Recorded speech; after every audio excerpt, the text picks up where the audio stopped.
মাননীয় প্রধান উপদেষ্টা, কমিশনের সম্মানিত সদস্যবৃন্দ, জাতীয় নেতৃবৃন্দ, আমি মহান আল্লাহর দরবারে শুকরিয়া আদায় করছি। একটি ঐতিহাসিক মুহূর্তে আজকে আমরা এখানে উপস্থিত হতে পেরেছি, আলহামদুলিল্লাহ।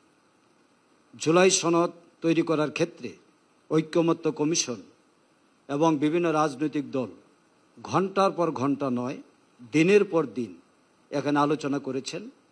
দীর্ঘ আলোচনার পর অনেকগুলো বিষয়ে একমত হয়েছেন, অনেকগুলো বিষয়ে ডিফারেন্স অফ অপিনিয়ন রয়ে গেছে। আমি মনে করি মতের পার্থক্য অনেক ক্ষেত্রে ঐক্যকে সুদৃঢ় করে, কারণ সুদৃঢ় শুধুমাত্র একমত হলেই হয় না, সেখানে ভিন্ন মত ঐক্যকে সুদৃঢ় করার একটি উপাদান হিসেবে কাজ করে। সেই ক্ষেত্রে যেসব বিষয়ে ভিন্ন মত রয়েছে সেই মতকেও আমরা শ্রদ্ধা জানাব। সেই সাথে আমি মনে করি যে বাংলাদেশে 54 বছরের রাজনৈতিক ঘটনা প্রবাহের ধারাবাহিকতায় একটি নতুন অধ্যায়ের সূচনা হয়েছে ঐক্যমত্য কমিশনের মাধ্যমে এবং জাতীয় রাজনৈতিক দলের নেতৃবৃন্দের মাধ্যমে। কারণ আমাদের বয়স খুব বেশি নয়, আমরা ছাত্রজীবন থেকে শুধুমাত্র রাজনীতিতে সংঘাত আর রাজনীতিতে না বসার দৃশ্যই দেখে এসেছি। ছাত্রজীবনেও দেখেছি এক দল আরেক দলের সাথে বসতে চায় না, জাতীয় রাজনীতিতেও দেখেছি এক দল আরেক দলের সাথে বসতে চায় না। এটা শুধুমাত্র তাদের মধ্যে সীমায়িত হয় নাই, জনগণের মধ্যেও এটা ছড়িয়ে পড়েছিল। কিন্তু আজকে আমি অত্যন্ত আই ফিল প্রাউড যে এই সনদ তৈরি করার ক্ষেত্রে দিনের পর দিন জাতীয় রাজনৈতিক দলসমূহ পাশাপাশি বসে আলোচনা করেছে।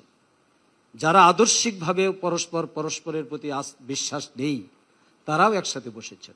সুতরাং সনদ তৈরির এই ধারা বাংলাদেশের রাজনৈতিক সংস্কৃতির পরিবর্তনের একটি শুভ সূচনা করবে ইনশাল্লাহ।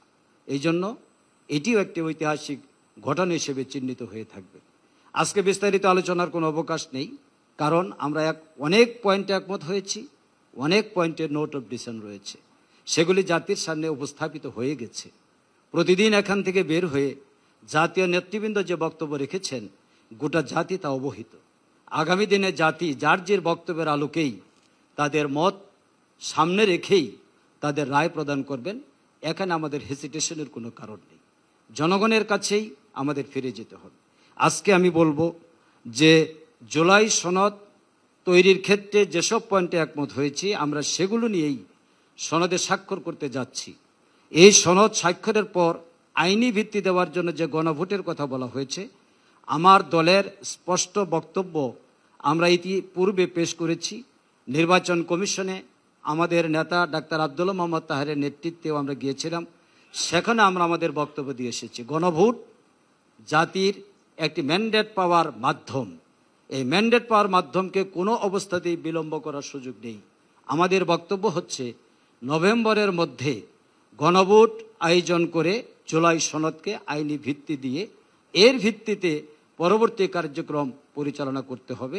আমরা আশা করি জাতি সেই অপেক্ষায় আছে এবং সেই ঐতিহাসিক শুভ মুহূর্তে আমরা এখানে উপস্থিত হয়ে বক্তব্য রাখার সুযোগ পেয়ে আমি আপনাদের প্রতি দলের পক্ষ থেকে আন্তরিক কৃতজ্ঞতা জানাচ্ছি। আসসালামু আলাইকুম রহমতুল্লাহ।